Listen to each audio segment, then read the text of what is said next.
Oh, world of YouTube, true crime, site, and everything else.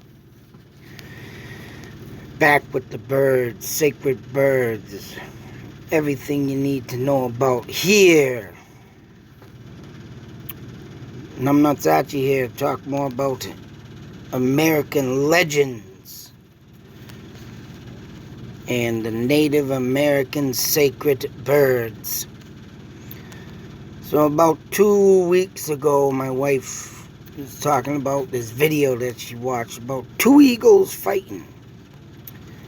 And the police literally went to the call due to a dispute in the street.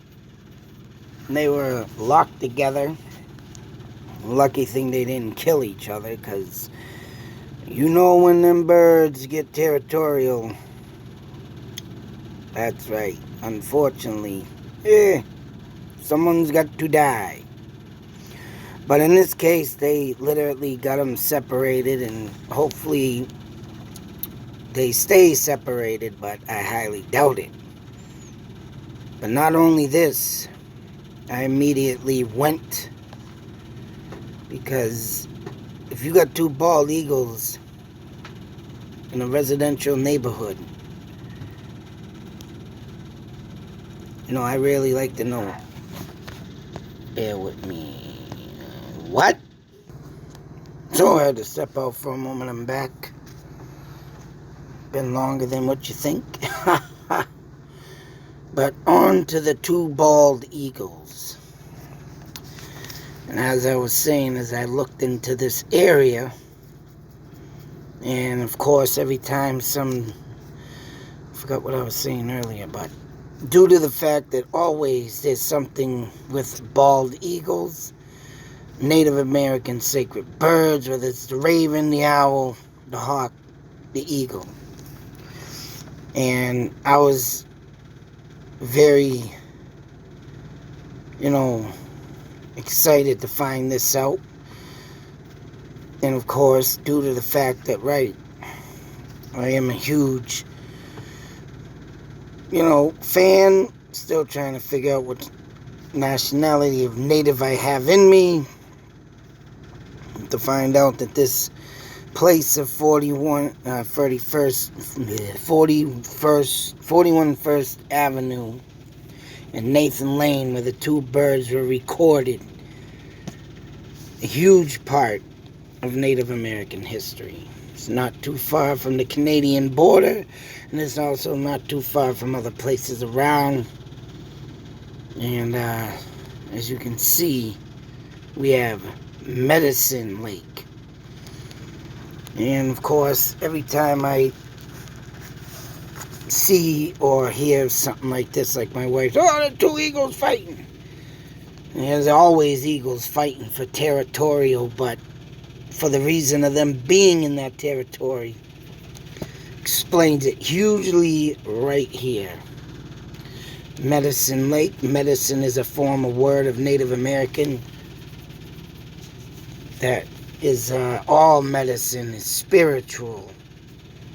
And as you can see, the medicine man, the shaman, and how they make their creatures, as the Mothman, Skinwalker, Pukwudgie.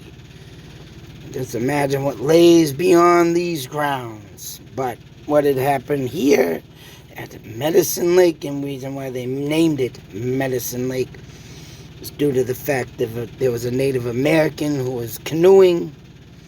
His boat capsized due to a sudden storm. They never found his body, and they named that lake for him. And I can just imagine how much other spirits are in that lake. But other than that, with that being said, that's the big reason. And up top here, you can't see it, but if you were to look up on Google Maps, you head up this way, there's Eagle Lake that resides also. So between this lake, Eagle Lake, and where I believe Eagle Lake might be right here. But, oops. video. Where the hell am I going on a Bixby? Just throw that in there, whatever. Update vision later. Get out of here, damn it. But for me to, you're right, find out that why there's eagles there and how they're fighting. It only explains why Native American dwelling. And there is also a river that runs along in here. Did you hear me? Come, a little interruption. By the way, well, hope everybody has a great Thanksgiving. Other than that, like I say, what is this doing? Rescan nothing. There's a huge explanation of why these eagles are in the area and fighting, of course, as you can see the story that I tell. Which oh man, you're gonna be kidding me. Alright. Because it leads me to this. Plymouth Historical Society. Naming Medicine Lake, Part 1. This was August 8, 2018. On Plymouth, and Edward D. Neal's and J. Fletcher Williams' History of Hennepin County in the city of Minneapolis. North Star Publishing in 1881. The lake derives its name from a Native American legend which says that the Native American in his canoe was capsized by a sudden storm, and the natives, not being able to find his body, gave it the name of Medicine Lake. The story was expanded in Neil O'Neilson's A Brief Look at the Early History of Plymouth, which explains medicine, and it goes on to say more. But I always like to document this stuff. And if you do have a wide range of birds sacred residing around your land or house or wherever you may be, you might want to look at the history. And when I find stuff like this, I'm always not hesitant to throw it up, because I would like to go there one day and pay my respects. Hell, even maybe do some ghost hunting. But till the next video, be safe, take care, and always believe. Because not only do I want to go out there and check it for all this, you can just imagine what is there for history of the supernatural.